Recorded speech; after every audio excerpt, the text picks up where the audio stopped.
Et salut les rôlistes, c'est le Zata, j'espère que vous allez bien, moi oui, toujours. Et on reprend là où on était. Alors quasiment, je nous ai juste skippé la sortie de la tour d'Estrade, hein, j'allais pas vous embêter avec ça. Et donc l'idée maintenant ça va être soit de retourner au cœur du Fanteur, je suis pas sûr, je pense qu'on va plutôt retourner à la place du marché histoire de le terminer.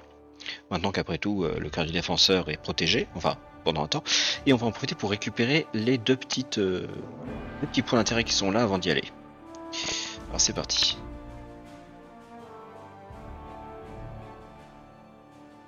Ouais, bon, ça j'ai l'impression que c'est une feature qui marche pas encore avec la bêta. Ça, à chaque fois que j'essaie de récupérer les petits points d'intérêt qui sont là, ça échoue à chaque fois. Niveau vie, je suis pas terrible. Bon, c'est pas grave. J'aurai quelques potions avant de commencer le combat, avec un peu de chance ça devrait aller. Parce que oui, il y aura des combats, il y a toujours des combats.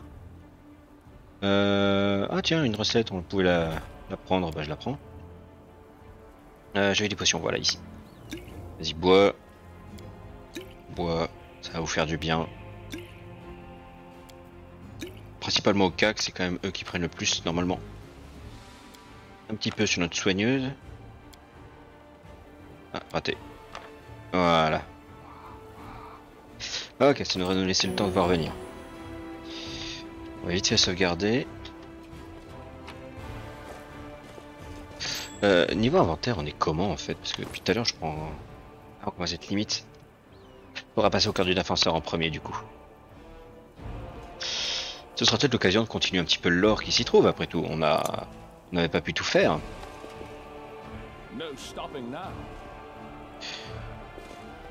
Du coup, dès qu'on a fini le combat, ce sera épisode lore. Alors.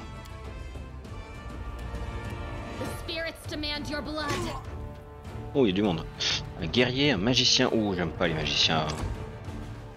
Est-ce que je peux le charger comme un bourrin? Ah non. Est-ce que je peux taper? Non. Merci, s'il est toujours aussi efficace. Bon, ça va, je survis. Du coup, je vais me rapprocher au maximum. Comme ça, si jamais il relance des sorts, il se prend des attaques d'opportunité et il a pas envie de prendre des attaques d'opportunité, clairement. Oui, on va... Allez. On va soigner. Voilà, full vie, ça c'est bien ça. Là, on est tranquille. On va avancer là et on tire sur le barbare parce que lui, il va pouvoir faire très mal. Plus maintenant. J'aime quand un plan se déroule sans accroc. Le magicien, je peux pas le charger, mais je peux charger le guerrier. Et bon, on va se vénérer contre le guerrier. Voilà. Bim. Voilà. Et voilà. L'efficacité. Bon, en même temps, les mecs ils se font un peu défoncer. Hein. On est 6 contre 3. C'est pas très équitable comme bataille. Alors, on va voir. Un tas de petits trucs, d'accord. Un bâtiment dans lequel je suis censé rentrer, il me semble que si. Ah, voilà, c'est là. Oui, oui, c'est un piège, Titon, tout à fait, tu as raison. Heureusement, je suis équipé contre les pièges.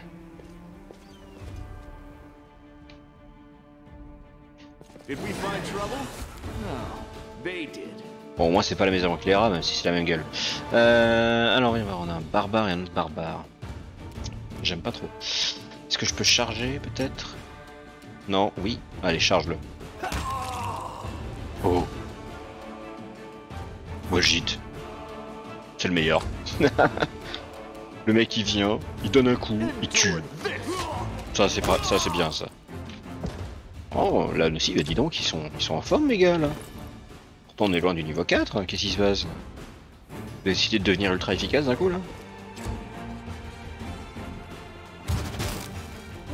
Attends, j'ai pas eu le temps de voir, c'est un boss?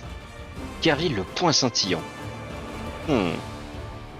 Eh ben tu vas pas scintiller longtemps, c'est moi qui te le dis.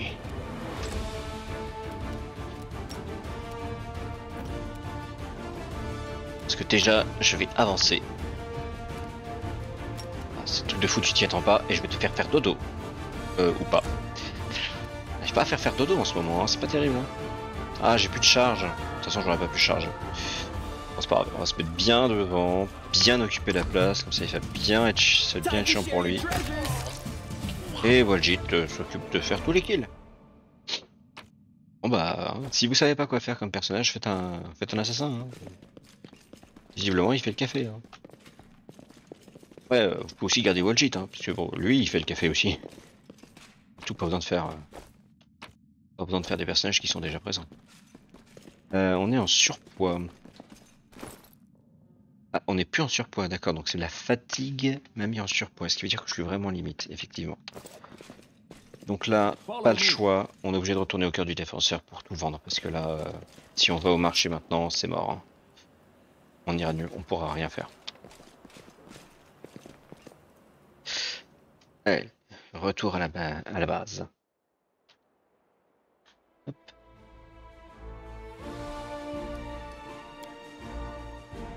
C'est parti.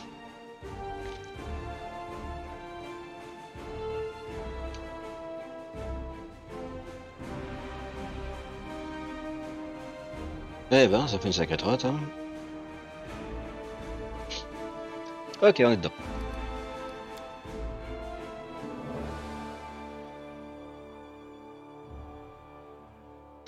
Alors, on va faire les choses dans l'ordre. On va commencer par aller se pioter. C'est important.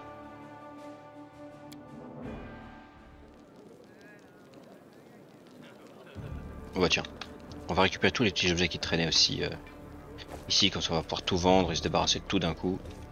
Comme ça la map elle arrêtera de nous afficher qu'il y a les objets qui traînent.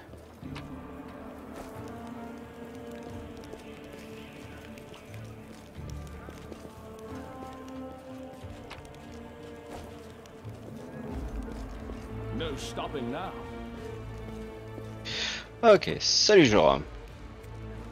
Alors avant qu'on discute, on va d'abord vendre. J'ai tout coché, ouais. Allez hop. Ouh, dis donc, ça fait du bien. Qu'est-ce qui prend du poids encore? Ah oui, les rations, ça sert plus à rien ça. Ah, ça enlève un sacré poids, ouais.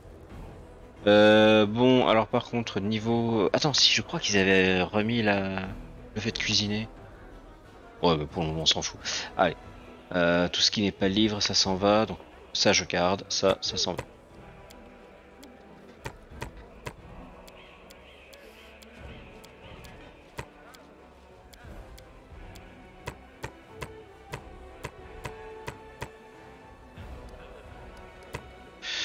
Ok, c'est pas ça qui a changé la donne, mais ça en fait quand même partie. Alors ça me sert plus à rien, ça me sert à rien, ça me sert à rien. Niveau arme enchantée, y a rien qui me sert. Quoique.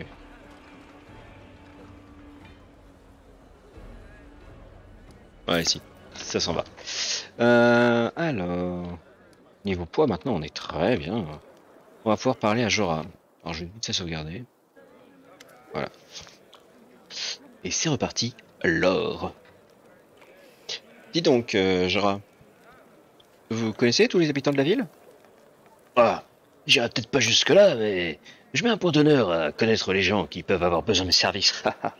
Le travail d'un forgeron ne se cantonne pas à son enclume. Ah, vous autres Azimars, vous détonnez par ici. Ce que je peux, c'est que je peux vous compter sur les doigts d'une main.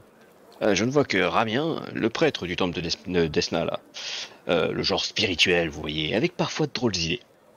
Ah, et il y a le comte, au nom à rallonge aussi. Un gars de la haute, pas le genre à rendre visite à un forgeron. Mais vous êtes le frère de Stoughton-Vane, vous avez le même nom. En effet, je le suis comme son ombre. On a toujours fonctionné ainsi. Avant même la plaie du monde. Je forge de l'armure qu'il va porter au combat, puis il me la rapporte et je me remets au travail pour la réparer et la consolider. Bien sûr, tout ça a changé ce jour-là. Tout, sauf ça. Et en quoi Stanton est-il responsable de la chute de Dresden? Oh, j'ai déjà raconté cette histoire un nombre incalculable de fois. Bon, j'imagine que ça coûte rien de recommencer, soupire le forgeron. La construction de Dresden remonte au temps de la première croisade. À l'époque, on pensait la victoire acquise et l'invasion de démons destinée à être repoussée. Les gens du vieux Sarkaris avaient beaucoup souffert. Ils pensaient bien mériter une petite récompense après tant d'efforts. Comme ce lopin de terre que personne ne se disputait. C'est sur cet espoir qu'a été érigée la forteresse de Dresden. Comme sur les ambitions du Mendev d'ailleurs. Même si c'est pas ce que l'histoire souhaite en retenir. Ah, vous auriez dû voir cette cité, Sarkhan. Elle était incroyable. Les meilleurs ingénieurs des monts des 5 rois ont œuvré à sa conception, et la reine Galfrey avait dépensé sans compter. Dresden était vouée à devenir la capitale des croisés, un monument érigé à leur gloire, et un flambeau d'espoir pour tout Golarion. En quête de gloire et de fortune, les héros arrivaient du Taldor, du Garon, du Tianxia, et j'en passe. La cité abritait aussi une relique que l'on appelait l'épée du courage. Rien de moins que la bannière autrefois portée au combat par Yomedai en personne. Quand elle était encore humaine. C'est cette bannière qui protégeait la ville et empêchait les hordes démoniaques de se téléporter dans l'enceinte des murs. Tant que la relique faisait son office, Dresden était invincible. C'était du moins ce que nous croyons. C'est alors que la Flèche du Monde a subitement gagné du terrain. Les démons ont lancé un nouvel assaut, et il est devenu question de déclarer la deuxième croisade. Dresden était imprenable. Jusqu'à ce qu'un jeune officier succombe au charme d'une drôlesse. La belle l'a convaincu que la bannière n'avait rien à faire en ville, et que sa place était sur le champ de bataille. Sa langue de miel a envoûté ce crétin, avec ses promesses de bravoure et de gloire, allant jusqu'à lui susurrer qu'il deviendrait l'égal de Yomedai. Le pauvre imbécile a tout gobé. Il a rassemblé un petit groupe de têtes brûlées et ils ont emporté la bannière en dehors des murs de la ville. Les démons leur sont aussitôt tombés dessus. Ils sont tous morts en l'espace de quelques secondes. Tous, sauf le meneur qui, pour une raison ou une autre, a été épargné. Ensuite, une horde entière s'est téléportée dans l'enceinte de Dresden. Ça a été un véritable bain de sang. Joran secoue la tête d'un air solennel. Vous l'avez deviné, l'officier en question s'appelait Stoughton Vane. Et la drôlesse qui l'avait séduit s'est avérée être une démone. Et pas n'importe laquelle. Minago en personne, reine des garces s'il en est.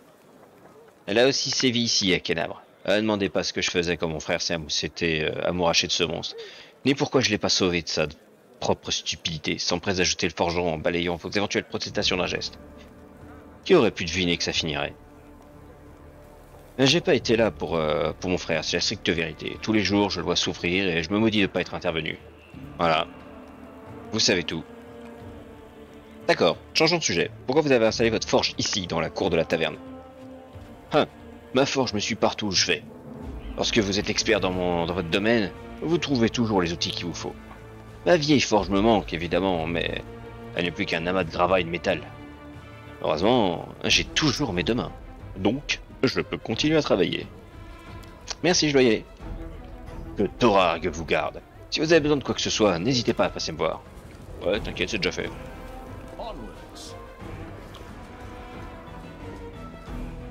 J'aime bien, la musique est super grave alors qu'en fait tout va bien.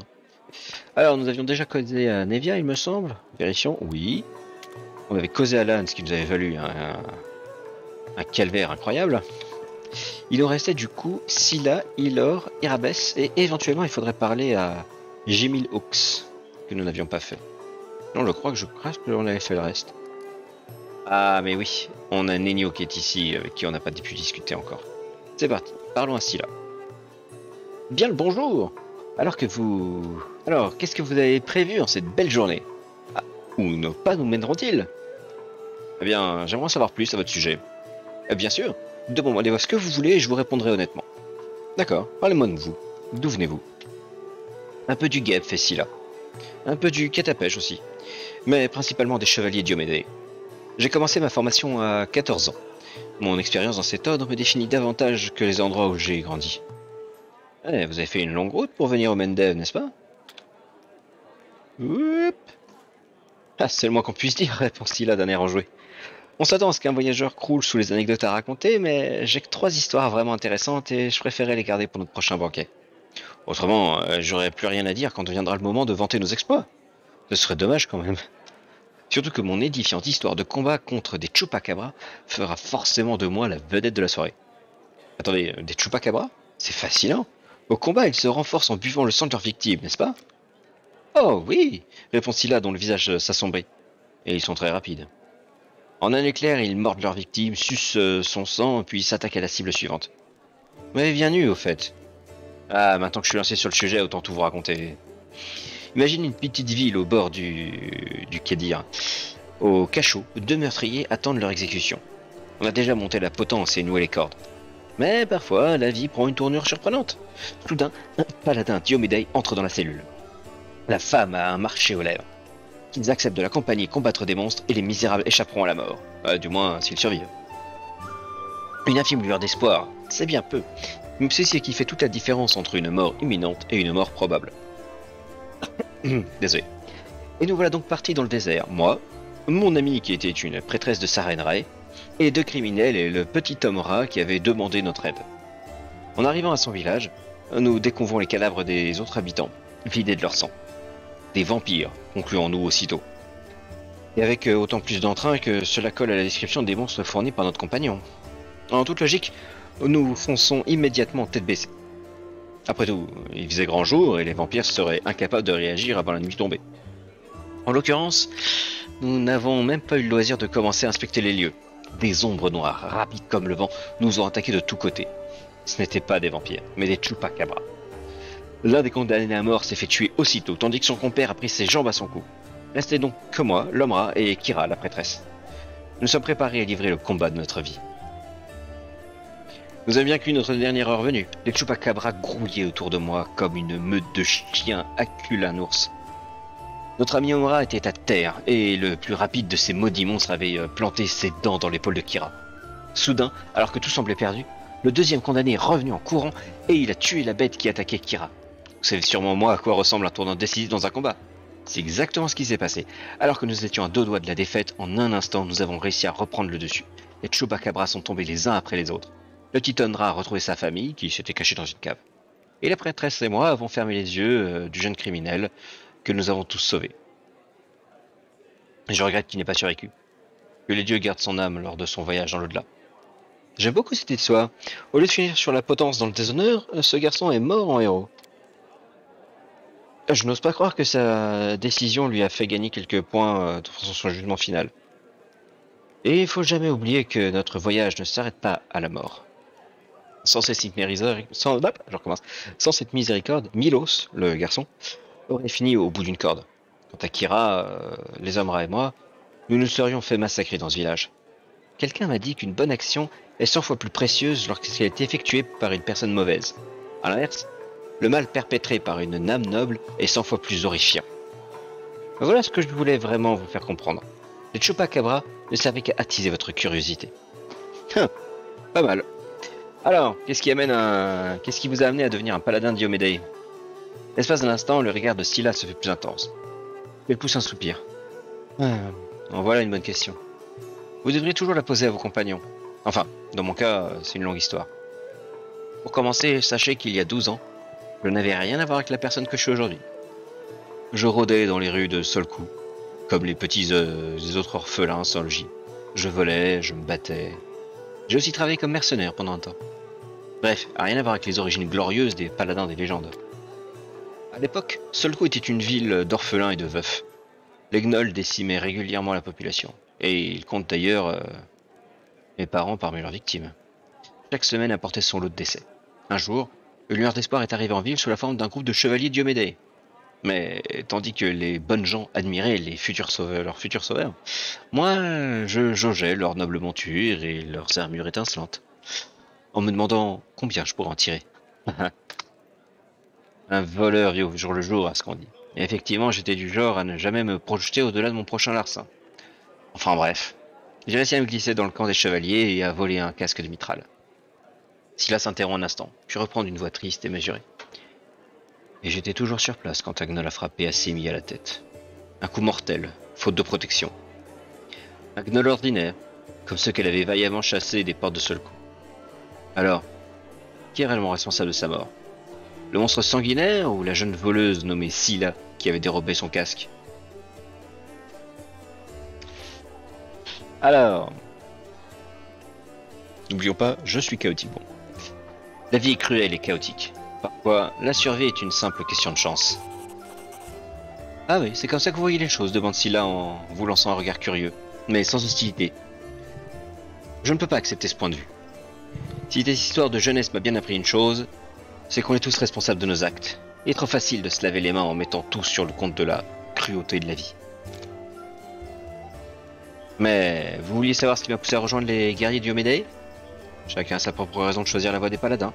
Certains sont guidés par leur noblesse d'esprit, d'autres par leur désir de lutter contre l'injustice. Moi, c'est par pénitence, pour rembourser ma dette, que je suis devenu celle que je suis aujourd'hui. Le jour où Assémier est morte en protégeant ma ville, la culpabilité m'a submergé, et j'ai songé au suicide. Mais je me suis rendu compte que ça n'arrangerait rien du tout, et j'ai plutôt décidé de la remplacer, de reprendre son rôle, et de protéger les innocents avec la même ferveur. Et quels sont les principes des paladins Diomédé? Bah je vais vous le dire. Ils aiment réciter leur code. J'ai l'impression de l'avoir dit une centaine de fois. Mais je m'en lasse jamais. Il doit y avoir de la force dans ces mots. Elle fait une pause avant de commencer, d'une voix lente et méditative. J'apprends le poids. J'apprends le poids avec mon épée. Sans mon cœur pour me guider, tout cela est vain. Ma force n'est pas mon épée, mais mon cœur. Si je le perds mon épée, je ne perds qu'un outil. Si je trahis mon cœur, je meurs. Je garde la foi en l'héritier. En l'héritière, et surtout pour moi, on parle de Diomédé. Je canalise sa force à travers mon corps. J'étincelle. Alors ça c'est chiant à traduire Shine. J'étincelle. J'étincelle dans ses légions. Et j'essaye de ne pas. On va traduire ça vite fait. Et j'essaye de ne pas ternir sa gloire à travers mes actions. Je vais en première dans la bataille. Et je la quitte en dernier. Je ne me laisserai pas prendre prisonnier de ma propre volonté. Je ne me rendrai pas. Je ne vendrai pas ceux qui sont sous mes ordres. Je n'abandonnerai jamais un compagnon.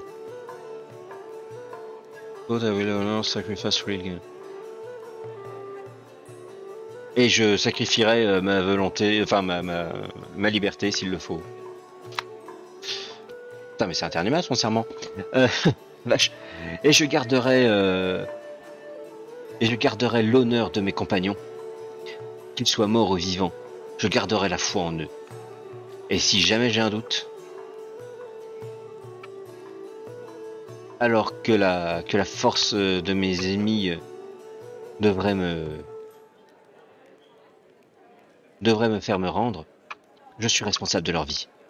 Je ne refuse jamais un défi s'il est équitable.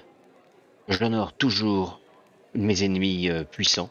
Enfin, mes ennemis, on va dire, valeureux, qui en sont dignes. Et je me contente du reste, je suppose. Je ne souffrirai de la mort. Je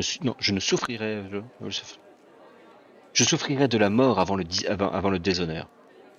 Bon, je vous laisse la fin, c'est chiant. Merci, vous m'avez appris ce que je voulais savoir.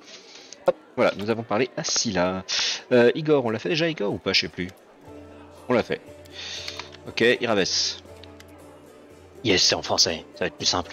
Iraves fonce les sourcils, il est fatigué. Alors, comment ça se passe? Alors, vous pouvez me rappeler l'objectif principal? Ah, vous avez entendu ce démon? L'ennemi veut profaner la pierre de garde et anéantir la barrière qui nous protège de la plaie du monde.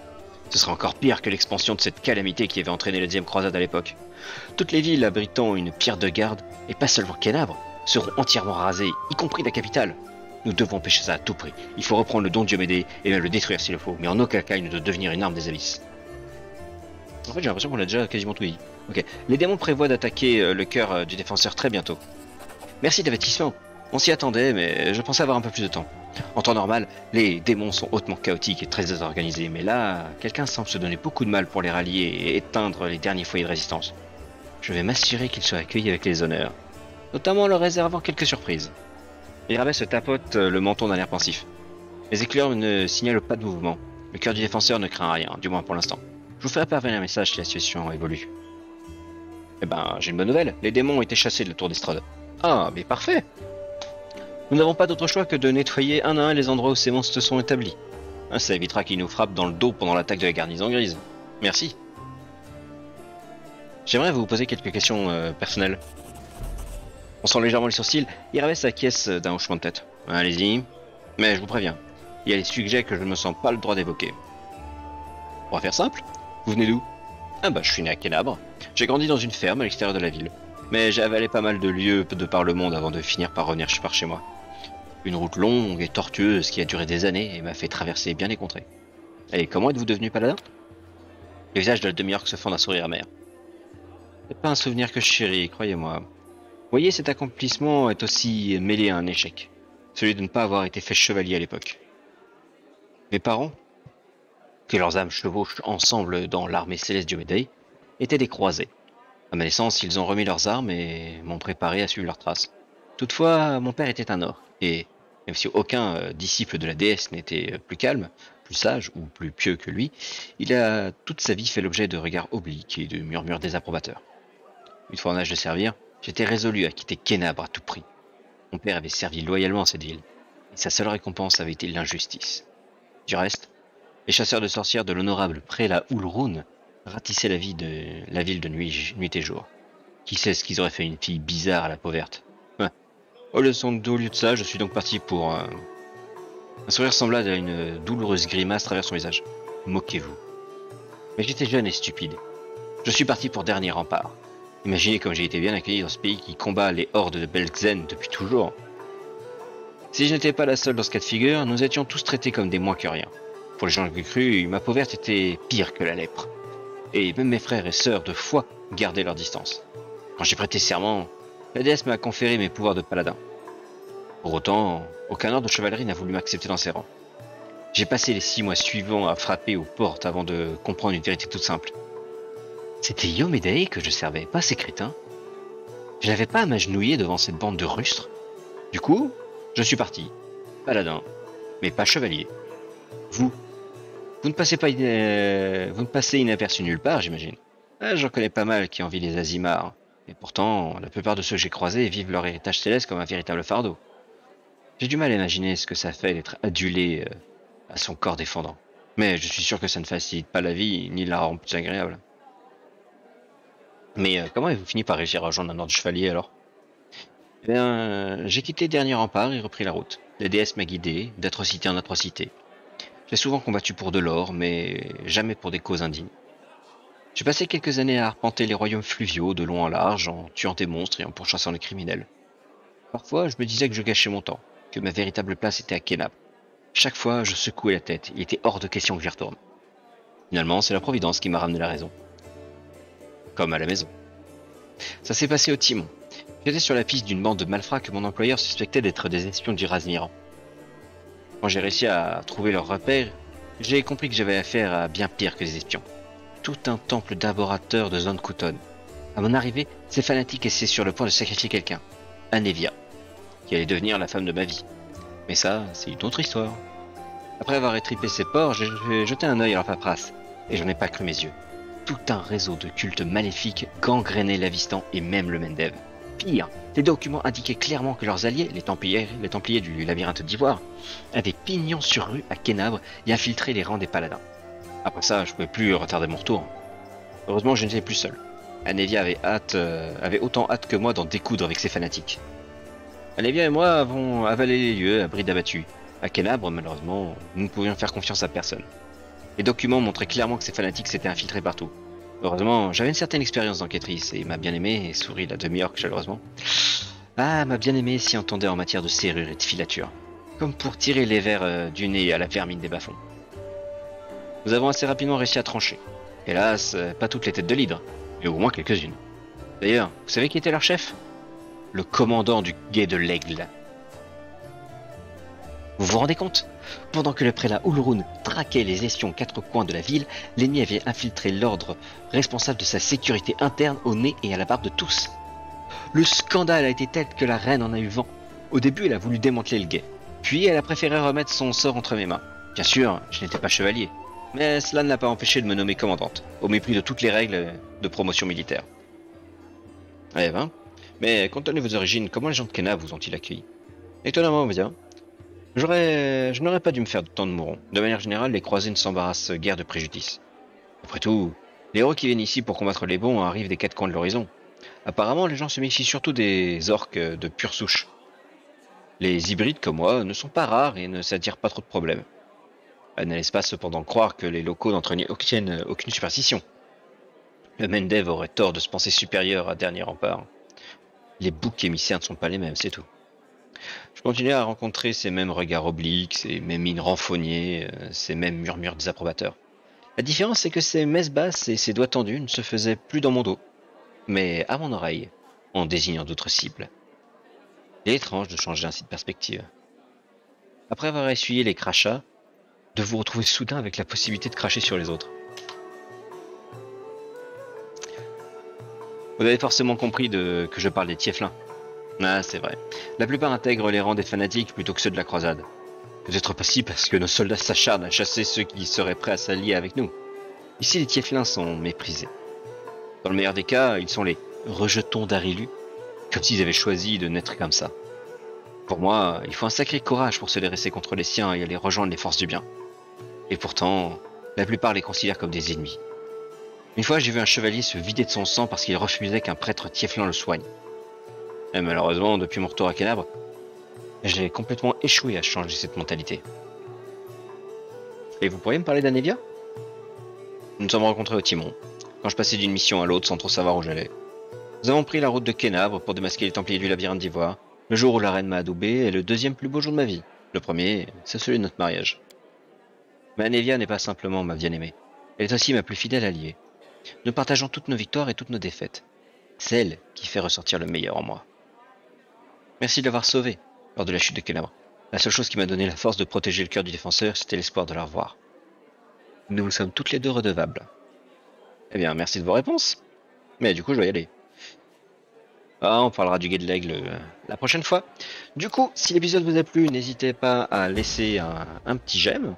Et si vous voulez en voir plus, n'hésitez pas à vous abonner. Du coup, je vous dis à la prochaine. Salut, salut!